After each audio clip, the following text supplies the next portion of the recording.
कश्मीर के ऊपर इतना जो जुल्म भारतीय टीम में 6 खिलाड़ी आज वहां के खेलने वाले हैं क्रिकेट टीम के अंदर। कैसी बातें करते हो आप?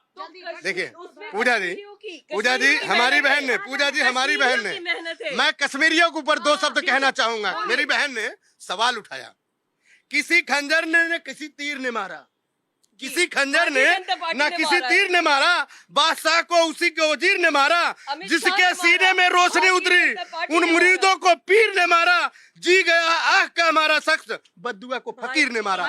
जब आप जिंदगी भर बद्दुआ देते रहेंगे मोदी और योगी को, तो आपके साथ यही लानत आएगी। मैं बार बार कह रहा हूँ, 2014 के बाद देश की जो परिस्थिति बदली है, लोगों में ये आप कह रहे हैं दिल्ली से फैसले होंगे, दिल्ली से ही फैसला होगा। दिल्ली पूरे देश की राजधानी है, राजधानी दिल्ली है। पूरे देश का फैसला, पूरे देश का संविधान, पूरे देश का संविधान, पूरे देश का फैसला दिल्ली से ही होगा, दिल्ली से ही होगा, दिल्ली से ही होगा। कश्मीर से कोई फैसला नहीं होगा। बिस्मिल्लाहिर्रहमानिर्रहीम। जय हिंद, वंदे मातरम, भारत माता की जय। पूजा जी 5 अगस्त 2019 को धारा 370 को हटाया गया। 5 अगस्त 2020 को प्रभु राम के मंदिर की आधारशिला रखी गई, पूजा करी गई। ये 2 दिन ऐसे हैं जब भारत का इतिहास रखा जाएगा, तो इतिहास में सुनहरे अक्षरों में लिखा जाएगा 5 अगस्त 2019, 5 अगस्त 2020। देशवासियों को बधाई हो। शेरो शायरी का जवाब है इनकी, जिससे शुरुआत की इन्होंने। हाँ, पहले मैं मुद्दे बात कर लूँ, फिर मैं बात करूँगा। तो पूजा जी आज का दिन बहुत महत्वपूर्ण है, देश के लिए भी, हिंदू मुस्लिम सिख ईसाइयों के लिए भी। उस समय के जनसंघ के संस्थापक, भाजपा के जननायक, लोकप्रिय राष्ट्रभक्त, लौह पुरुष डॉक्टर श्यामा प्रसाद मुखर्जी ने बलिदान दिया था। इसलिए दिया था कि हमें, हमारे देश में आज़ादी नहीं है, हमारे देश में 2 विधान हैं, 2 संविधान हैं, हमें वहाँ जाने की परमिट चाहिए, इसीलिए आज़ादी दी, इसीलिए उन्होंने जान दी थी। लेकिन शायद संविधान निर्माता ने ऐसा तो नहीं लिखा था, उसमें तो लिखा था कि सबको समानता होनी चाहिए। लेकिन शायद कांग्रेसियों ने, आज मैं दिखा दूं, संविधान के पहले पेज को ही नहीं पढ़ा।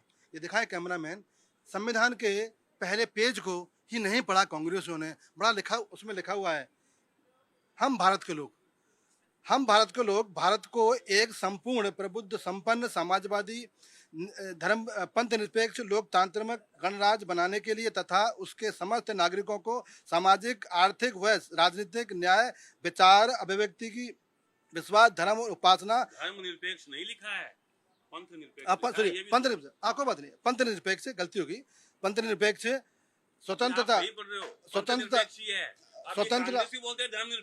स्वतंत्रता, प्रतिष्ठा एवं अवसर समता प्राप्त करने के लिए उन सब में व्यक्तियों की गरिमा और राष्ट्र की एकता और अखंडता सुनिश्चित करने के लिए। इसलिए कहना चाहता हूँ कि अगर संविधान पढ़ लिया होता तो पूरे देश में एक विधान होता, एक निशान होता, एक ही हमारा कानून होता। सूट नहीं करता ना। लेकिन क्यों? क्योंकि राजनीतिक गलियारों ने, इस कांग्रेस ने उन गरीबों के हाथ में। तब वो फैसला कहाँ से हुआ था? दिल्ली से हुआ था या कश्मीर से किया था? नहीं, वो फैसला धारा 370 का दिल्ली से नहीं हुआ था। और दिल्ली से फैसले ही होते हैं, पहले एक तरफा होते थे, अब सब समाज के लिए होते हैं, जनता के लिए होते हैं, देश के लिए होते हैं, और सभी राष्ट्र के लिए होते हैं, गरीबों के लिए होते हैं, अमीरों के लिए होते हैं। अगर पूजा जी उस कांग्रेस ने एक साल में 5,000 मकान दे दिए होते या 50,000 मकान दे दिए होते थे, आज गरीब झुग्गियों में, झोपड़ी में रहने को मजबूर नहीं होता। उस कांग्रेस ने हमेशा इस गरीब जनता को लूटा है, चाहे मुसलमान हो, चाहे सिख हो, चाहे ईसाई हो, चाहे हिंदू हो। जो गरीब थे उनको लूटा है, उनको लूटा है। चुनाव कराए ना वहाँ पे, उनको हक दिया है, वहाँ की आवाम को अपना लीडर चुनने का हक दिया है। भाजपा ने वहाँ पे चुनाव कराए हैं, और आज मैं आपको बता रहा हूँ, आज वो अमन और चैन वहाँ पे देखने को मिल रहा है ना आपको, वो 50 साल में कभी नहीं मिला, कांग्रेस की गवर्नमेंट में कभी नहीं मिला। पूजा जी, पूरे भारत में अगर संविधान पूरा लागू हुआ तो 2019 में लागू हुआ। उससे पहला पूरे भारत में कन्याकुमारी से लेकर कश्मीर से कन्याकुमारी तक नहीं था, अलग था। हमें कैसे कह सकते थे हमारा देश एक है? मोदी जी ने इस देश को एक धागे में बांधा है। चाहे सिख हो, चाहे ईसाई हो, चाहे हिंदू हो, चाहे मुस्लिम हो, उन्होंने किसी में भेदभाव नहीं किया। तो पहले भी था अब्बास साहब। अगर पहले था तो 1970 क्यों थी? अगर पहले था, मुस्लिम सिख ईसाई को बांधने की बात कर रहे हैं, मैं तो उसकी बात मैं तो ये नहीं, कहता अगर तो सब बंधे हुए पहले देखो, से। नहीं, अगर बंधे होते तो कांग्रेस ने हमें आवाज दे दी होती। अगर बंधे होते तो कांग्रेस ने हमें जनधन खाते खोल दिए होते।